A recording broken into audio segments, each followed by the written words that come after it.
if I look like I've been crying, I've just chopped 7 onions. Hello, my name is Claire and I am doing some freezer dump and go slow cooker meals today. And the reason I'm doing, well, I've got several reasons why I'm doing that. One is to save time. I don't always have the time to make a fully cooked meal from scratch every day. 2 is to save money. It's cheaper if you plan in advance. You're not going to get takeaways because you know you've already got food at home. And 3, well, it's coming into summer and I know that slow cookers sound like an autumn winter thing. Oh, you want soup, stews? No, slow cookers all summer. Don't have to turn on the oven. I don't have to sweat over the hob. Praise be to the slow cooker. So the first thing I'm going to do before I get into this recipe set, well actually, firstly, I'll tell you what I'm going to make. I'm going to make some slow cooker taco chicken. I'm going to stop saying slow cooker now, we can take that as a given. Some taco chicken. I'm going to do some sort of variant on red beans and rice. It's not very authentic, but you know, it's tasty, it's good. So it's basically kidney beans spiced with some nice sausage, and then you would serve that over rice.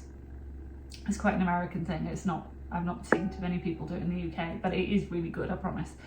And then I'm going to do Hawaiian Meatballs, which is a Six Sisters instant pasta. Which is a Six Sisters instant pot, which is, let me try again, a Six Sisters instant pot recipe. Hey. But you can do it in the slow cooker as well. So I'm gonna get it done. I've spent about half an hour, 20 minutes, pulling everything out. You can see there is chaos everywhere in my kitchen right now, so that I can bang these together super quickly. Right, let's crack on. If chaos cooking's your sort of thing, you should subscribe because more will be coming. The first thing that I need to do is make one of my ingredients. These are dehydrated onions. I dehydrated them on a dehydrator. Mine was about £29 from Lakeland about 10 years ago. So nothing fancy, you just sliced them, put them on the dehydrator, left them for a day, came back. These are red onions actually. But I'm out of onion powder. I refuse to buy it because I think the stuff in the shop is naff.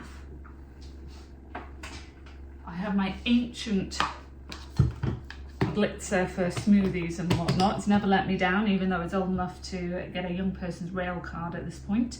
And what we are going to do is I've got my cup. Whew. The thing about homemade onion powder is so much stronger than the shop bought stuff, so you know, don't put your nose too close to this and take a big sniff. Get in there. Hey, old jar. I guess now I need to dehydrate some more onions. Right. Put my top on. And just pulse it until everything's a reasonably fine powder. There you go. That entire jar condensed to that. But it's worth it, I promise. Okay. So I've started this off by soaking some kidney beans. Now you can just use tins of kidney beans. You don't need to faff about with dried beans if that's not your bag, but it is my bag, so these are what I have. I am going to put half a diced onion in.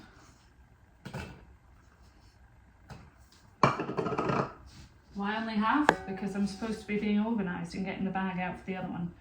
Yes, I'm doubling this up, so I should get 1 bag for the freezer, 1 bag for now. Very efficient, really.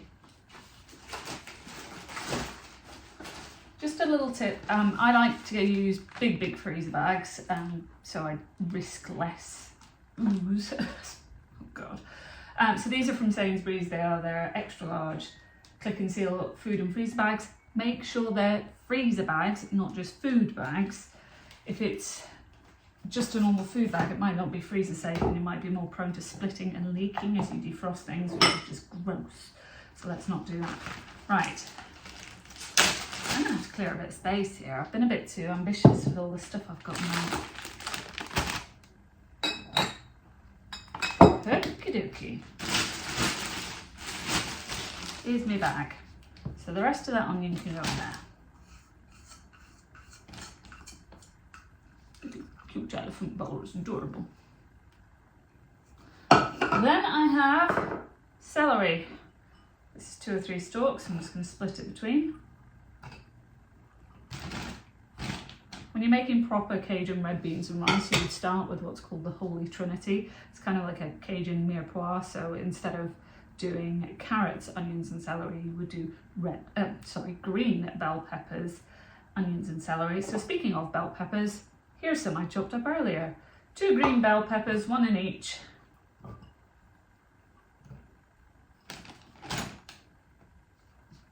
I'm going to split my beans. I might have soaked too many actually, this might have been ambitious. This is a little 1.5 litre slow cooker.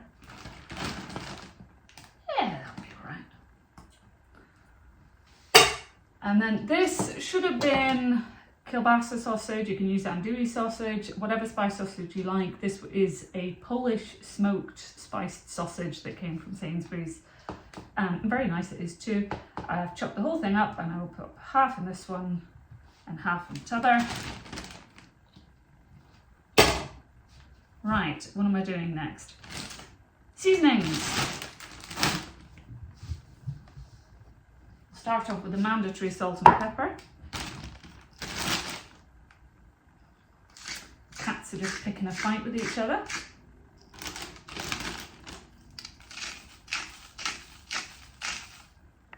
And pepper.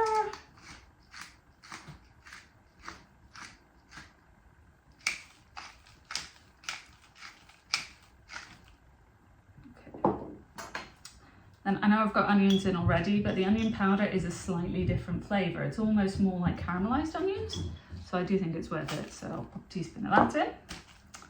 I'm going to pop a teaspoon of oregano in. I do have lots of oregano coming out of the garden at the moment, so I'm trying to get rid of this old supermarket jar. Nothing wrong with it, I've just had it a while. It's gone. And I'm going to put paprika in it as well.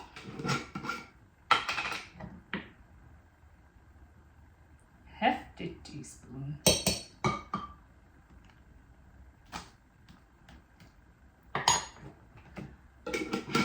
And for this particular bag, that is the end of the line. I probably could have gotten away with using a smaller bag for this one, but I don't have one. And it's not really a waste because I do wash and reuse my bags. Let me know in the comments, are you a wash and reuse your bags person, or are you a fresh bag every time person? No judgment either way. I just feel eco-guilt if I don't reuse them. Oh, look at that, one bag done. Now this needs to continue on with its journey. So what I will do is when I pull that one out of the freezer, I will, when I come to cook it, add some stock. This is actually goose stock, I think. Yes, it is. Which would be very nice. You could use chicken stock, vegetable stock, beef stock, whatever tickles you fancy. I'm going to put the whole thing in because those beans, although they have been soaking, are not fully cooked. And what time are we on? It's coming up at 1 o'clock. I'm going to stick this on high for about 5 or 6 hours, get those beans fully cooked. Give it a zhuzh, because I don't have a spoon to stir it. Okay.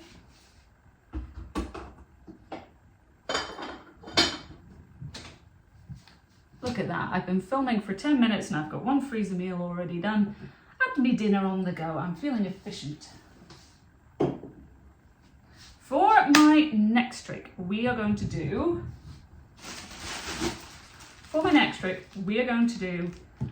taco chicken. Now, you can make this as spicy as you like, and frankly you should, but my oldest does not like spicy, so we will not. What I did was I bought from Aldi 4 trays of chicken thigh meat, boneless, skinless, the rest of it. I much prefer chicken thighs to chicken breast, especially when it comes to slow cooker cooking, because chicken breast can just dry out in the slow cooker and it's just lit. However, I did buy those over a week ago and they weren't going to last in the fridge that long, so I split them out. I've got 4 chicken thighs in each bag. I have a family of 4. And that gives us dinner plus a little bit left over for someone to have for lunch the next day. I beg your pardon. And in fact, I'll show you on the screen what it was like when we served it, because I did make one of them straight off the bat last week just to try it out, and it was delicious. We had them with some tacos, some sour cream, some sweet corn, some rice, some lettuce. I did let the girls do a sort of build your own fiasco extravaganza. And they had a great time. They ate everything. They said it was yummy, delicious, and I appreciated that. But I did have to hose down my house afterwards. It would have been easier to just sell the house and move on. Right, so 2 of these bags. I'm going to start with 1 tin of chopped tomatoes. These are going to tip over on me, aren't they? It'll be fine, it'll be fine. Right, then I'm going to add about a tablespoon of tomato puree to each one. If you're new here, I don't measure. I should. It doesn't come naturally to me. There's the end of that. I've got sliced onions. I'm just going to split these.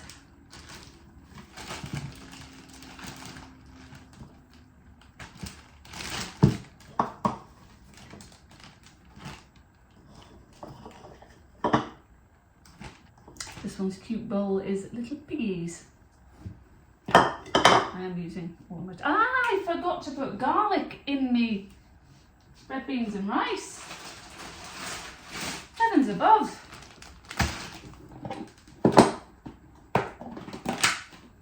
I'm using up this garlic that's been chilling, pun intended, in my freezer for literally 1,000 years.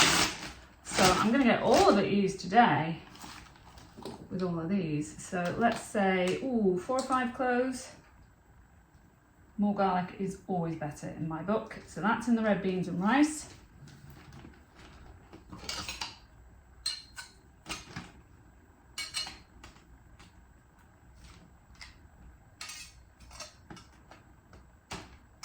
I'm on a mission to get these done today because I need to go and pick my kids up soon.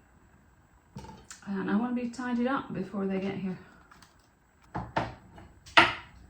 You know, the recipe I saw earlier, come loosely. I've read a recipe to remind myself of the one thing I made this. Didn't mention cumin, but I just feel like cumin would feel right with the red beans and rice, so I'm just going to add some anyway.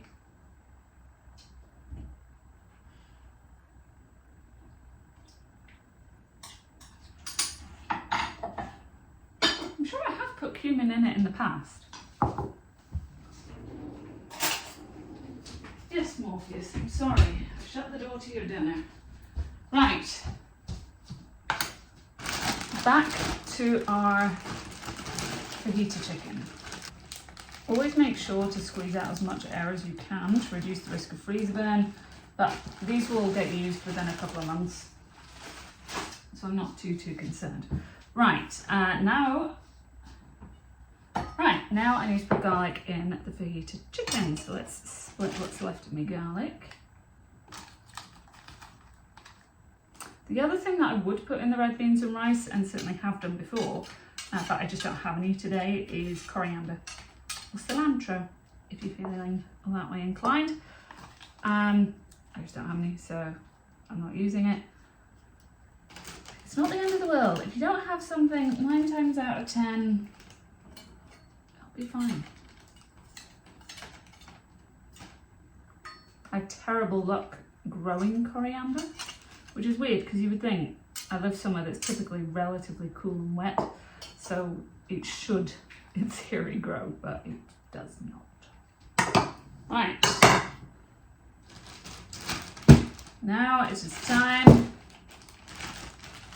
What is it time for? It's time for peppers. That's what it's time for. These are some that I diced up and froze earlier. The chicken is still frozen, these are still frozen. It's all about to go back in the freezer anyway, so it doesn't matter. It's not like I'm defrosting and refreezing things. In a matter of mere moments, this will have been returned. So I'm going to say about the equivalent of 1 full bell pepper dice. A couple of good handfuls in each bag.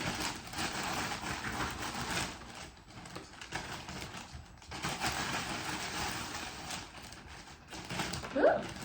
Bell peppers freeze really well. You don't have to blanch them, you don't have to do anything. Just chop them up, shove them in a freezer bag and off you trot.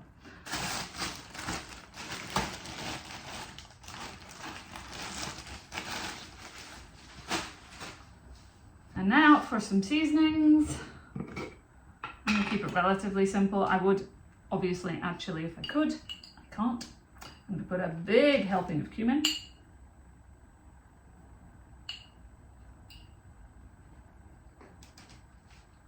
These are all quite similar seasonings, but ooh, you don't belong there.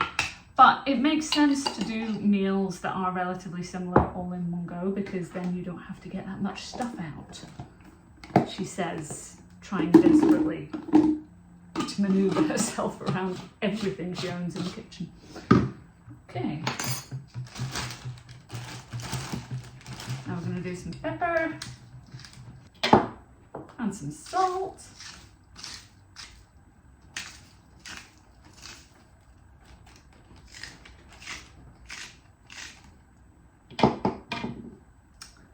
Is there anything else that I needed? I think I'm good actually. Got the garlic, got the onions, yeah, we're good. There we go, there's another 3. And I doubt, although the video you're watching will be shorter because I will edit out my nonsense, or at least some of it. I've been filming now for 19 minutes. And I've got 5 meals done. Not counting prep time, but still. I think that's pretty good. Right, on to our last one. As I mentioned, this is an instant pot recipe originally, but there is absolutely no reason why you can't make this in the slow cooker. All you will need to do when you come to cook it is at the end of the cooking time, I would cook it on low for about 4 or 5 hours. I suppose you could go a bit longer, but things might disintegrate a little bit at that point. And you will need to up the heat at the very end and put in a cornstarch slurry to get that lovely, sweet, sticky, thick takeaway style sauce. So it really is no effort at all. All you do is bung some rice in a pan, you add the cornstarch, and bang, dinner is done. And it's delicious. It's a huge family favourite around here. For the chicken, what I did was I cooked it on high for about 3.5 hours. 3 to 4 hours on high would be fine, or longer than that on low, obviously. And I shredded the chicken at the end. I didn't need to thicken it. Once I shredded the chicken, put it back in, it just absorbed all the juices and everything was absolutely delicious. The next day when I did reheat the leftovers for me and Ed, I did add in some sriracha, but you know, it's personal preference. Right, Hawaiian meatballs. I'm gonna do 2 bags of these.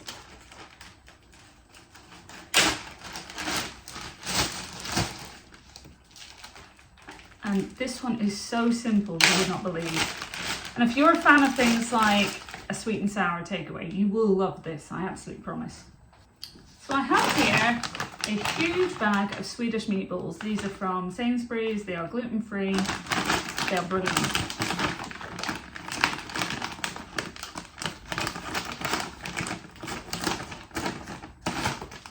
And if you're going to ask me, are they like the IKEA ones? I don't know, I've never eaten the IKEA ones. So I'm going to split the bag between these 2.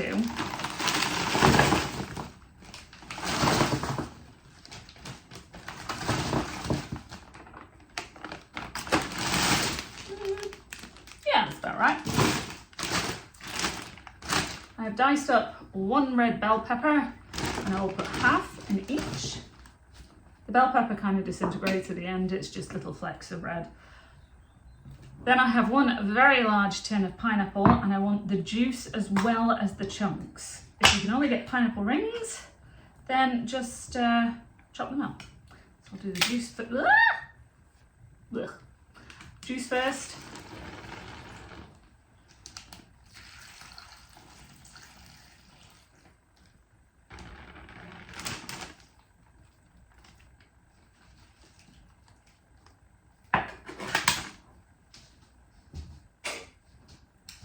And then half the chunks in each.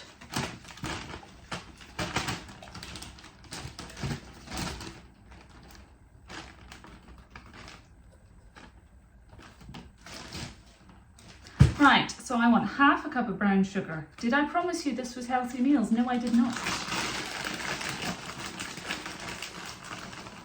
It's tasty though. So there's some dark brown sugar there, half a cup. And now you're going to laugh at me. I need, I need just over 1/3 of a cup of white vinegar. And little shop bought things of white vinegar? No, we get ours from Amazon because I cook. Have I mentioned that? This one's nearly empty.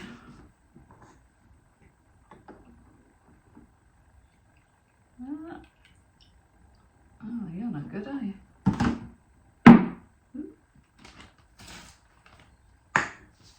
Now, I do use this vinegar for lots of things, not just cooking. I do pickle things, so that gets through a fair bit of it.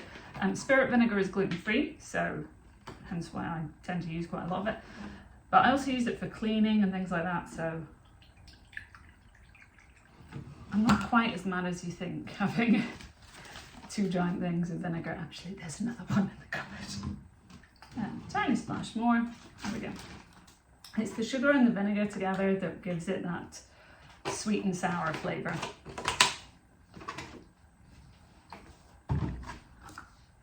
Now the recipe from Six Sisters says to put 2 tablespoons of soy sauce in for the recipe, and when they're doing the recipe they're using the whole bag and doing this all as one thing. I will be doing 2 tablespoons of soy sauce in each of these because it's my kitchen and I can. This is gluten-free soy sauce, of course. Use any soy sauce you like. And that is it. How easy was that? What are we on? 27 minutes now. So I reckon within 40 minutes I'm going to have these in the freezer and be all cleaned up, which is amazing. I can go and pick up my children and that'll be us good. But before I sign off this video, I will show you how the red beans and rice turns out. And if you have any favourite slow cooker meals for the summer, please do let us know in the comments because I always need new ideas. Right, this is us after several hours. And what I will do, I've checked the beans, they are fully cooked. I'm just going to smash a few of them up. Not all of them, just a few, because that will help thicken everything up. Although there is quite a lot of liquid in here, more so than when I normally make it on the hob. So I might put some cornstarch in as well. Right, there we go. I did end up adding just a little bit of cornstarch, but it tastes delicious, smells delicious. I wish I could have added a little bit of heat, but never mind. You can do that though. Enjoy.